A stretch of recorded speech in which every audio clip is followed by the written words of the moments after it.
ये लग रहा है सुन के, लेकिन मैं आपको इसे डिटेल में बताती हूँ। Welcome to the Seekho official show, mind body and soul. Cold, cough, fever, vomit, diarrhoea, ये तरीका है हमारी बॉडी में से टॉक्सिन्स को बाहर निकालने का। ये खुद बीमारी नहीं है, ये है फर्स्ट स्टेज ऑफ बीमारी। मतलब कोई आपको बड़ी बीमारी ना हो उससे पहले ये चीजें कोशिश करती है कि आपकी बॉडी से टॉक्सिन्स को बाहर निकाले। जैसे कि आपको कोल्ड हो जाता है तो ऐसे में जो फ्लेम आता है वो है आपका टॉक्सिन, तो आपकी बॉडी अपने आप से टॉक्सिन निकालने की कोशिश करती है। जब आपको बुखार हो जाता है तो आपने देखा है कि आपको कुछ टाइम के बाद कैसे एकदम पसीना आने लग जाता है, तो ये भी तरीका है आपका टॉक्सिन्स रिलीज करने का। और जब आपको वॉमिट होता है या डायरिया होता है तो पेट में जो गंदगी है उसको बाहर निकालने का तरीका है। मतलब अगेन हम क्या कर रहे हैं, टॉक्सिन्स रिलीज कर रहे हैं। तो देखो ये कितनी काम की चीजें हैं, राइट? ताकि आप एक बड़ी स्टेज की बीमारी तक सीधे ना पहुंचो, उससे पहले इन सिम्टम्स को समझ के उस प्रॉब्लम को पहले ही खत्म कर दो। सो मेडिसिन लेने से कोई प्रॉब्लम नहीं है, लेकिन प्रॉब्लम तब होती है जब हम बिना सोचे समझे अपने आप के डॉक्टर बन जाते हैं और खुद से मेडिसिन लेने लग जाते हैं। तो जब भी हमें फीवर होता है, कोल्ड कफ वगैरह होता है और हम मेडिसिन लेते हैं,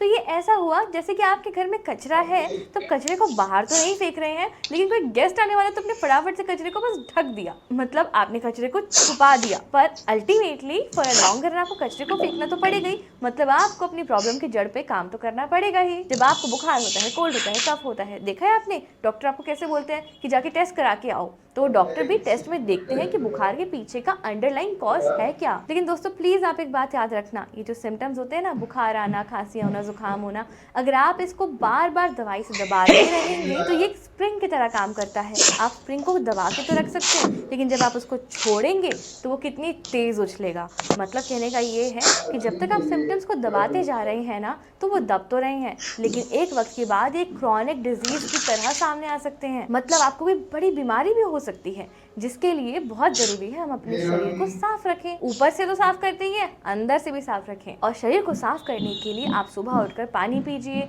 हेल्दी खाना खाइए, नेचुरल फूड लीजिए, अपनी डाइट में फलों को शामिल करिए, फाइबर वाली चीजें खाइए, ज्यादा से ज्यादा सब्जियां खाइए। कितनी तरह तरह की और टेस्टी सब्जियां होती है हमारे यहाँ। और एक और चीज बताऊं कि अपने आप को स्ट्रेस से दूर रखने की कोशिश करो। आई नो ये पॉसिबल नहीं है, लेकिन एक तो काम तो आप अपने लिए कर सकते हो ना, ताकि आपका स्ट्रेस रिड्यूस हो सके, कम हो सके और आप अपने काम को अच्छे से मैनेज कर सको। तो पहली चीज तो आपको यही कहूंगी कि आप अपनी लाइफ को थोड़ा सा ऑर्गेनाइज करने की कोशिश करो, और उसमें आप शामिल करो मेडिटेशन, जर्नलिंग। लिखो कि क्या चीज अच्छी लगी, क्या चीज खराब लगी। ज्यादा से ज्यादा अपनी हॉबीज को टाइम दो। जैसे कि अगर आपकी हॉबी है रीडिंग, तो स्टार्ट रीडिंग। हम अपने आप को जितना ज्यादा टाइम देते हैं, हम उतना ज्यादा ही स्ट्रेस को मैनेज कर पाते हैं। तो आ गई ना आपको बात समझ में?